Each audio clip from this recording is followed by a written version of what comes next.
Vacation കഴിഞ്ഞ സ്ഥിതിക്ക് ഇന്ന് നമുക്കൊരു ജേർണൽ ചെയ്യാം. ഞാൻ ഈ ഒരു ഗ്രിഡ് ബുക്കിലാട്ടാ ജേർണൽ ചെയ്യണത്. വെക്കേഷന് ഒരുപാട് പ്ലാനുകൾ ഉണ്ടായിരുന്നു. എന്തിനു പറയണം, യൂട്യൂബിൽ നമ്മളൊരു സീരീസ് വരെ സ്റ്റാർട്ട് ചെയ്തിട്ടുണ്ടായിരുന്നു. പക്ഷെ അതെന്നെ കൊണ്ട് കംപ്ലീറ്റ് ചെയ്യാൻ പറ്റിയില്ല. സ്കൂളൊക്കെ തുറന്നിട്ടല്ലേ ഉള്ളൂ, ഇനി മഴയൊക്കെ അല്ലേ, കുറച്ച് ദിവസം ലീവൊക്കെ കിട്ടും. അപ്പം നമുക്ക് ബാക്കി ക്രാഫ്റ്റ് ചെയ്യാം. ഇനിയിപ്പോൾ അങ്ങനെയൊക്കെ പറയാം. എന്തായാലും പോയത് പോയി. ഇനി നമുക്ക് അടുത്ത ബാക്ക് ടു സ്കൂൾ ക്രാഫ്റ്റ് അടിപൊളിയാക്കാം.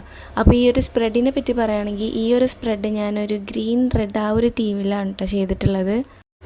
പിന്നെ ഈ ഒരു സ്പ്രെഡിൽ ഞാൻ DIY ആയിട്ട് ഉണ്ടാക്കിയിട്ടുള്ള സാധനങ്ങൾ വെച്ചിട്ടും അല്ലാതെ പുറമേ നിന്ന് മേടിച്ചിട്ടുള്ള സാധനങ്ങൾ വെച്ചിട്ടുമാണ് കേട്ടോ ഈ ഒരു സ്പ്രെഡ് കംപ്ലീറ്റ് ചെയ്തിട്ടുള്ളത്. ഇപ്പോൾ വെച്ചിട്ട് ഞാൻ ജേർണലൊക്കെ ചെയ്യുമ്പോൾ ഉണ്ടല്ലോ, DIY ആയിട്ട് ഞാൻ ഉണ്ടാക്കിയ എന്തെങ്കിലും ഒരു സാധനം ഞാൻ ആ ഒരു സ്പ്രെഡിൽ ഞാൻ ഒട്ടിക്കാറുണ്ട്. ഇത് ശരിക്കും ഒരു കോയിൻസിഡൻസ് ആണ്. ഞാനിപ്പോൾ 2 ദിവസം മുന്നെയാണ് ഞാൻ നോട്ടീസ് ചെയ്യണത് തന്നെ. എന്തായാലും നമ്മുടെ ബാക്ക് ടു സ്കൂൾ സീരീസ് പൊട്ടിയ സ്ഥിതിക്ക് ഒരു DIY സപ്ലൈ സീരീസ് തുടങ്ങിയാലോ എന്ന് ഞാൻ വിചാരിക്കുന്നുണ്ട്. അങ്ങനെ പറഞ്ഞ് ഈ ഒരു സ്പ്രെഡ് ഏകദേശം കഴിയാനായിട്ടുണ്ട് കേട്ടോ. ഇപ്പം ഞാൻ എഴുതിക്കൊണ്ടിരിക്കുന്നത് കുറച്ച് ക്വയറ്റ്സ് ആണ്. ഞാൻ പിൻട്രസ്റ്റിൽ നിന്നാണ് കേട്ടോ എടുത്തത്. അങ്ങനെ ആ ക്വയറ്റ്സൊക്കെ എഴുതി കൊടുത്തതിന് ശേഷം ഞാൻ അവിടെ ഇവിടെയൊക്കെ ആയിട്ട് കുറച്ച് ഡൂഡിൽസൊക്കെ വരച്ചു കൊടുക്കുന്നുണ്ട്. അപ്പോൾ ഇത്രയുള്ള നമ്മളെ സ്പ്രെഡ്